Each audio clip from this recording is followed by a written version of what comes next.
Climate change is now a reality and has far-reaching consequences across the globe. South Asia is among the most vulnerable spots to feel the pinch of the global weather aberrations. The burden is felt more by the agrarian communities whose livelihood security is solely covered by farming. Mr. R. Mailvahanam, a seasoned farmer of Veeramangalam village, Thiruvarur district, says, if you observe the climate change in 2012-2013, we experienced severe cold and mist conditions. BPT variety of rice met with severe loss in yield. It could produce only half of its potential. On the contrary, the traditional rice variety was able to withstand severe drought, mist and also excess water logging conditions, and it gave increased yield.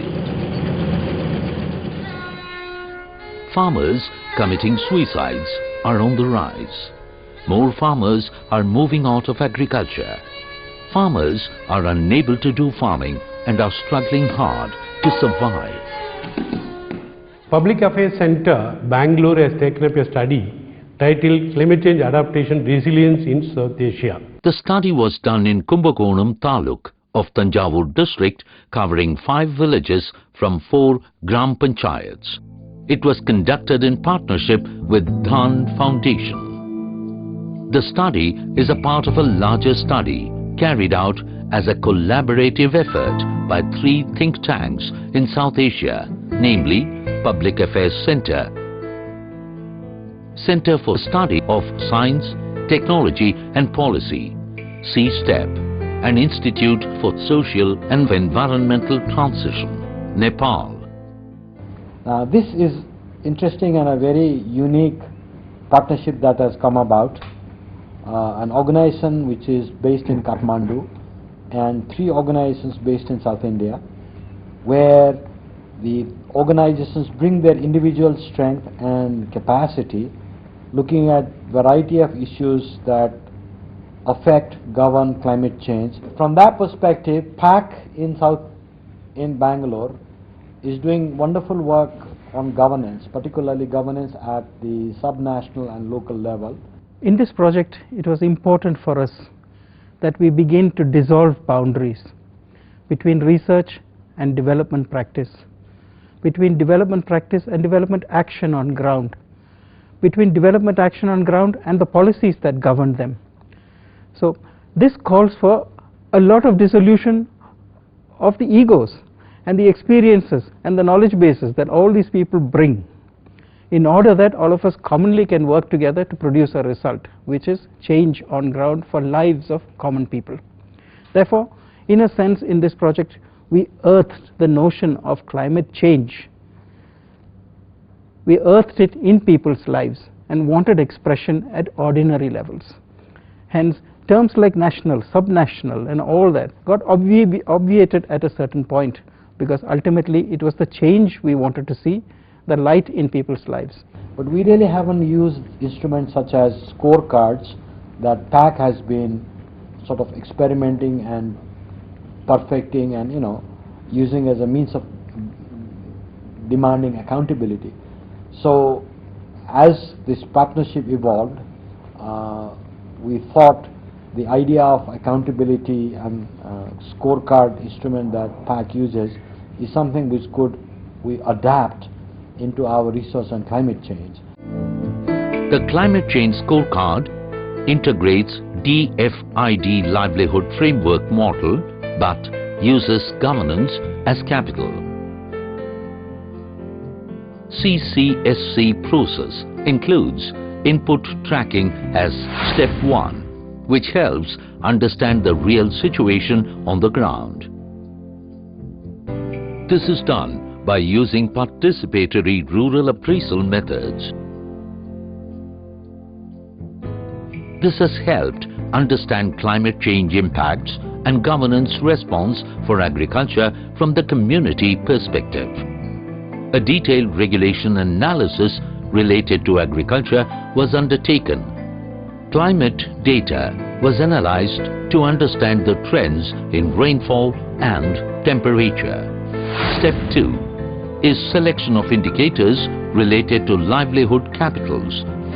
Step 3 is vulnerability assessment by farmers, officials and other stakeholders from academia and civil society in the Delta region.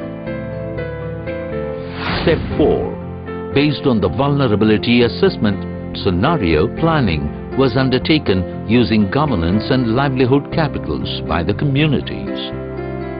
Step 5 is to bring all the stakeholders together in an interface meeting to come out with action plan. Step 6. Culminating the process, a policy discourse was held to sensitize the concerned officials and elected representatives about the issues that emerged from the study and possible resilience measures that can be implemented as suggested by the communities. Mr. R. Suresh, Director, Public Affairs Center, adds, The Public Affairs Center was founded on the premise that making citizen experience available to those in charge of public service delivery in a systematic and honest manner would greatly enhance the value of those services and provide inputs, necessary inputs for the correction of deficiencies in those services. Another stark highlight of the study is the influence the governance systems have on agricultural livelihoods. It can be seen from the study findings that the governance systems have very little or the least influence for carrying out agriculture in the Delta. This is a matter of concern, as governance is to play an important role in the lives and livelihoods of the people in terms of subsidies, policies, schemes and programs, rendering the communities vulnerable to varying climate and weather patterns. The study highlighted that though the Delta has a unique and an ancient system of canals, the water does not reach many of the villages, as the canals are in a near defunct condition due to encroachment, siltation, clogging due to waste and rampant mining of sand. In addition to the defunct condition of the canal system, the erratic rainfall and the increase in temperature has rendered the agricultural communities vulnerable to the changing climate.